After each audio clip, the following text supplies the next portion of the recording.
అనంతపురం జిల్లా గుత్తిలో కళాశాల విద్యార్థులతో జనసేన అధ్యక్షుడు పవన్ కళ్యాణ్ ముఖాముఖి మాట్లాడుతున్నారు. ప్రత్యక్ష ప్రసారం ద్వారా చూద్దాం. మీరేం డ్రెస్ వేస్తున్నారు, అట్లా వేస్తున్నారండి కోట్లు?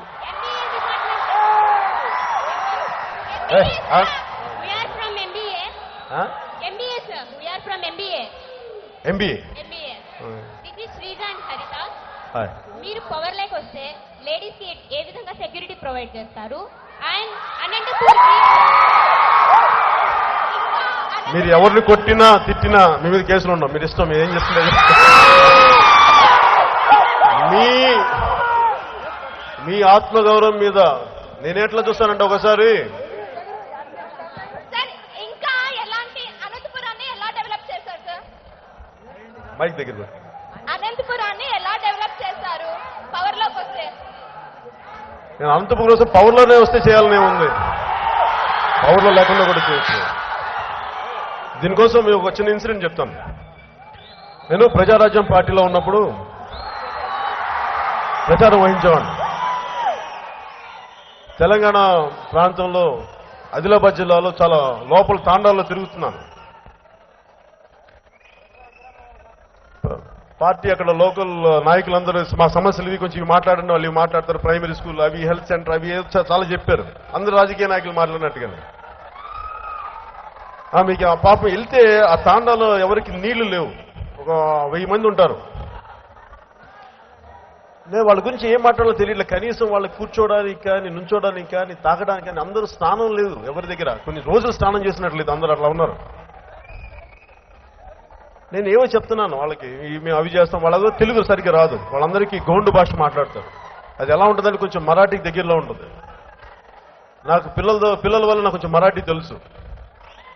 అందులో వాళ్ళు మరాఠీ భాషకు సంబంధించి గోండులో మాట్లాడుతుంటే, గోండు భాషలో మాట్లాడుతుంటే నాకు అర్థమైంది వాళ్ళు ఏమంటే, మీకు అవి ఇస్తాం ఇవి ఇస్తాం, అయితే మనకి అనంతపురం చెప్పినట్టుగా మీకు నిధులు ఇస్తాం, అవి ఇస్తాం, మీకు ఆకాశం నుంచి మొత్తం అన్ని తీసుకొచ్చేస్తామంటే వాళ్ళు ఏమనలేదు నా దగ్గరికి.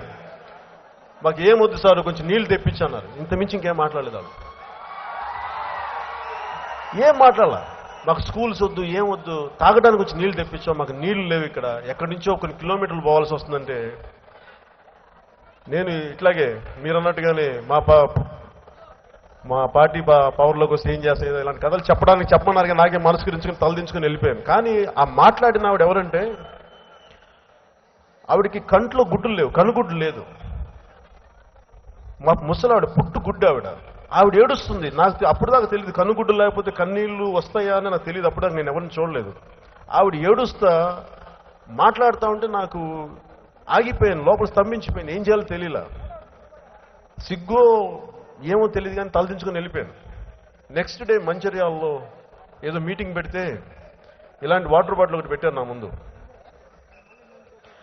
దాని మినరల్ వాటర్ బాటిల్. ఒకవైపు నాకేమనిపించిందంటే, వాళ్ళకేమో నీళ్లు లేవు తాగడానికి, ఇక్కడ నాకేమో మినరల్ వాటర్ బాటిల్ పెట్టగానే తాగడానికి సహించలేదు. చాలా బాధ వేసింది. నాకు ఏం చేయాలో తెలియలా.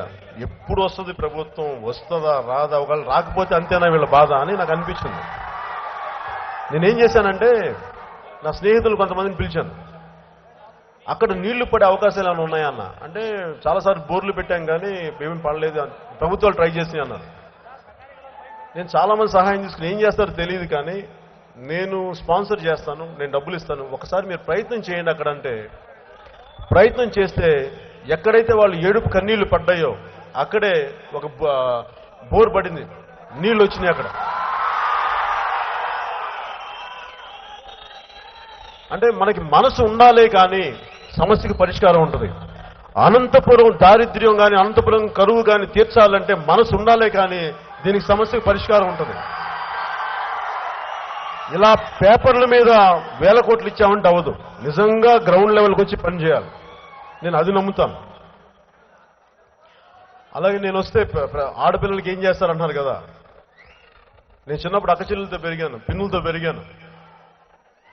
మా అక్కని ఒకటి ఏడిపించడం చూశాను, వాడిని చంపేద్దాం అనుకున్న, అంత కోపం వచ్చింది నాకు అందుకు బాధ. ఒక ఆడపిల్ల ఇంట్లోంచి బయటికి వెళ్ళిపోతే క్షేమంగా ఎందుకు రాదు, పక్కన ఎవరు లేకపోతే. నేను చూశాను, వెళ్ళి చూస్తే నేను ఎప్పుడు 6వ క్లాస్లో ఒకరిని చంపేద్దాం అనుకున్నాను, మా అక్కని ఏడిపించాడు అని చెప్పి. పోతే జైలుకి వెళ్ళిపోతే ఇంత ఇలాంటి పిచ్చేది వచ్చింది నాకు. మా నాన్న పోలీస్ డిపార్ట్మెంట్లో ఉన్నా కానీ ఒకడు రౌడీ మా అక్కని లాక్కెళ్తున్నాడు రోడ్డు మీద. మా అక్క ఏడుస్తూ వచ్చింది ఇంటికి, చాలా కోపం వచ్చేసింది నాకు.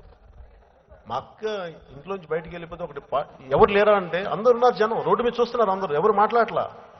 మనుషులకి ధైర్యం దమ్ము అన్ని చచ్చిపోయినాయి మనుషులకి. అంతమంది ఉన్నారు, ఒక్క ఆడపిల్లని ఒక్కడు లాక్కెళ్తుంటే ఒక్కడు ఒక్కడు ఒక్కడు ఒక్కడు కూడా ఆపలా. ఆ రౌడీ గారిని కొట్టాలా, వాజమ్మల్లా కూర్చుని జనాలు అనాలి నాకు అర్థం కాల. చేతగాని దద్దమ్మలాగానా అంటే అందరూ భయంతో లోపల ఫ్రీజ్ అయిపోయారు, బిగుసుకుపోయారు. మనం అంటే మన మీదకి వస్తారేమో అని చెప్పి. ఏ లేదు, 10 మంది ఒక్కసారి ఏంటి బే అంటే మొత్తం ఆగిపోతారు. అది చేయరు మనుషులు అంతే. మనలో సమిష్టితనాన్ని, మనలో ఐక్యతను చంపేశారు మనుషులు. అందుకనే నేను ఇవ్వగలిగే చట్టాలు అన్నిటికంటే కూడా నేను మీకు మనోధైర్యం ఇవ్వగలను. సమాజంలో ప్రతి ఒక్కళ్ళు ఒకళ్ళు తప్పు జరుగుతున్నప్పుడు ప్రశ్నించే ధైర్యం మీకు ఇవ్వగలను. అలాగే నేను తప్పు చేసిన నా చొక్కా పట్టుకోమనే ధైర్యం మీకు ఇవ్వగలను, అది నేను ఇవ్వగలను. ఇంకొకరికి ఒక న్యాయం, నాకు ఒక న్యాయం కాదు. నేను తప్పు చేసిన నన్ను కూడా శిక్షించండి, నన్ను కూడా దండించండి. అలాంటి సమాజాన్ని, అలాంటి పార్టీ విధానాలని, అలాంటి విధానాలని ముందుకు తీసుకెళ్తాను.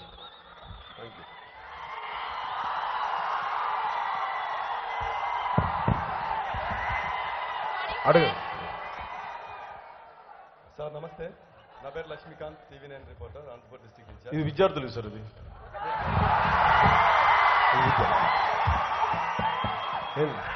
TV9 మొత్తం నేను ఇస్తాను కదా, మీరు ఒక్కరికి ఇస్తాను, మిగతా చంపేస్తారు. Hi sir. ఓకే, ప్రశ్నల కంటే కూడా మీకు ఒకే ఒకసారి. Hi sir. ఏ బాబు, బాబు ఒక్కొక్కరుగా తీసుకోండి mike. Good morning sir. Good morning sir. ఒక లాస్ట్ మెసేజ్ మీ అందరికీ ఏంటంటే,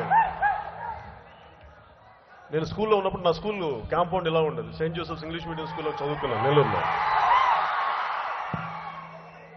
నా విద్య, నేను బేసిక్ తెలుగు అక్షరాలు ఇవన్నీ నేర్చుకుంది ఒంగోలు జిల్లాలో గోపాల్ నగరం అనే ఏరియాలో ఉండేవాడిని. ఒక వీధి బడిలో ఉండేవాడిని. మా అమ్మ నన్ను ఫస్ట్ వీధి బడికి పంపించింది. ఆ వీధి బడి ఎలా ఉంటుందంటే, వీధి అంటే వీధే, రోడ్డు మీదే బడి. ఈ రోడ్డు మీద ఇలా ఉండేది. ఇక్కడ కూర్చొని మా అందరు నడుస్తుంటే అక్కడ నేర్చుకున్నాను ఎక్కాలు కానీ ఇవన్నీ. అలాగే నేను స్కూల్లోకి వచ్చిన తర్వాత నాకు నేర్పించిన పాఠాలు, మాకు క్యాంపస్ ఇలాగ ఉండేది. ఇలా నడుచుకొని మేమందరం క్లాస్ రూమ్స్కి వెళ్తున్నప్పుడు నాకు ఎప్పుడు దేశభక్తి పాటలు పెట్టేవాళ్ళు. మేమందరం ఒక డ్రిల్ చేసుకుని వెళ్ళడానికి.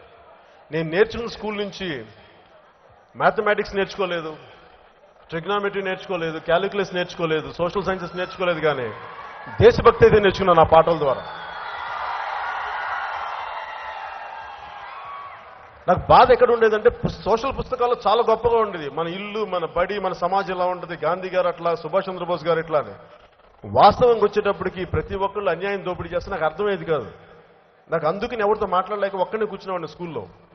అంటే నేను చదివే పుస్తకాలకి కనిపించే వాస్తవ ప్రపంచానికి రెండింటికి సంబంధం లేకుండా ఉండేది. ఆ బాధతో నేను ముడుచుకుపోయాను. నాకేం చేయాలో తెలియలేదు. అందుకని ఇవన్నీ విరక్తికి వెళ్ళిపోయి ఎవరు కనిపించకుండా సన్యాసం తీసుకుందాం అనుకున్నాను, పెళ్లిళ్ళు చేసుకోకుండా. పెళ్లి పెటాకు లేకుండా హిమాలయాలకు వెళ్ళిపోయి యోగం తీసుకుని అక్కడ చేద్దామంటే అది తప్ప అన్నీ జరిగినాయి. చాలా పెళ్లిళ్ళు కూడా అయినాయి. కాదు, ఇవన్నీ నేను ప్లాన్ చేయలేదు, జరిగినాయి అంతే.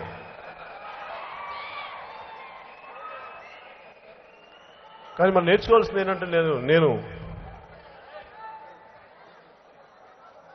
మీ ఆలోచన, ద పవర్ ఆఫ్ థాట్, యద్భావం తద్భవతి. నువ్వు ఎలా ఆలోచిస్తావో అలాగే తయారవుతావు. As a man thinker.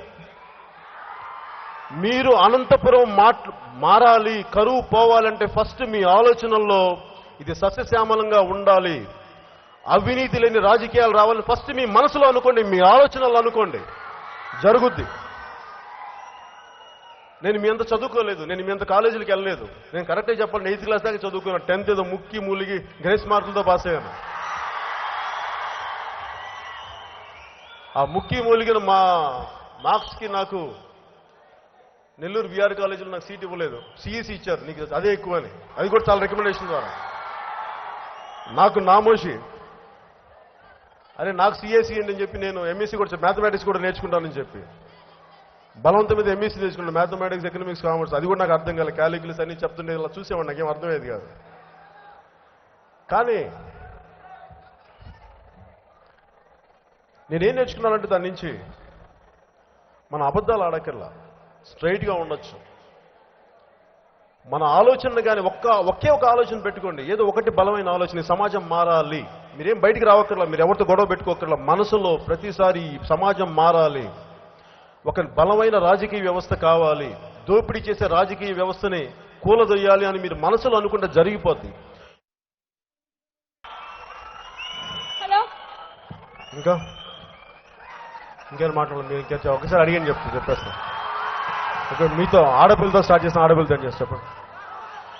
మీరు ఓకే, మీరు అడిగారు కదా ప్రశ్న. ఓకే, ఆవిడకి ఇవ్వండి. ఓకే,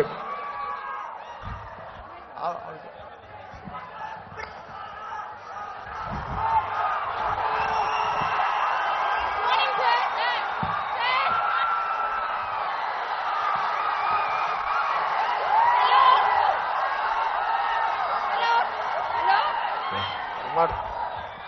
హలో,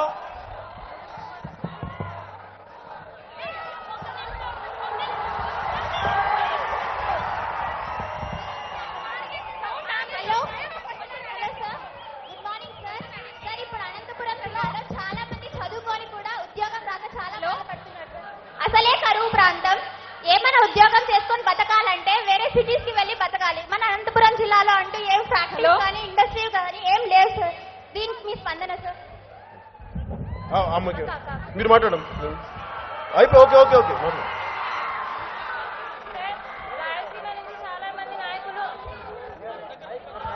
రాయలసీమ నుంచి చాలా మంది నాయకులు ముఖ్యమంత్రులు అయ్యారు, కానీ ఒక్కరు కూడా రాయలసీమని కరువు ప్రాంతం నుంచి ఇంప్రూవ్ చేయలేకపోతున్నారు. ఒకవేళ జనసేన పార్టీ వస్తే మీరు ఏ విధంగా రాయలసీమని ఇంప్రూవ్ చేయగలరు, కరువు ప్రాంతం నుంచి ఎస్పెషల్లీ?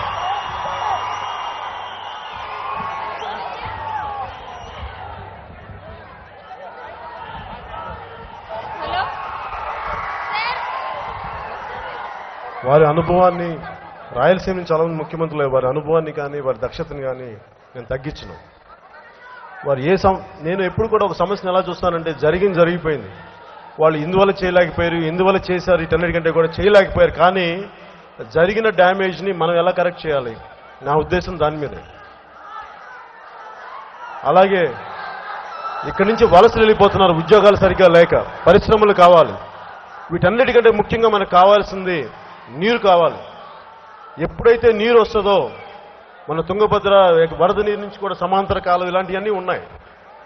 కరువు తీరాలంటే మన అనంతపురం కావాల్సింది ఎలాంటి ప్రాజెక్టులు రావాలి, ఇవన్నీ తెలుసుకోవాలంటే నేను వీటన్నిటికీ ప్రత్యక్షంగా చెప్పాలంటే నాకున్న ఒకే కోరిక చెప్పేసి దిగిపోతాను. నాకు పాదయాత్ర చేయాలనుంది. నాకు కుదిరితే ఈ పాటికి ఎప్పుడో మొదలు పెట్టేసేవాడిని. కానీ ఎందుకంటే నాకు ఇంతమంది మీ అందరి ప్రేమ అభిమానాన్ని ముందుకు తీసుకెళ్ళి అక్కడే ఆపేసి ఆ ఒక్క భయంతో నేను పాదయాత్ర చేయను. కానీ పాదయాత్ర చేసే శక్తి ఉంది నాకు. మీ ముగ్గురు అడిగిన ప్రశ్నలకి నేను ఈరోజు సమాధానం చెప్పను. నేను పాదయాత్ర కనీసం ఒక 3 రోజులు కరువు ప్రాంతాల్లో నేను పర్యటించి నేను తిరిగి నాకు మనసు లోపల నుంచి పాదయాత్ర చేయాలనుంది. ముఖ్యంగా అనంతపురం తిరగాలనుంది. అది పర్యటించిన తర్వాత మీ ముగ్గురికి ఆ రోజు సమాధానం చెప్తాను, మీకు అండగా నిలబెడతాను. జై హింద్, జై హింద్.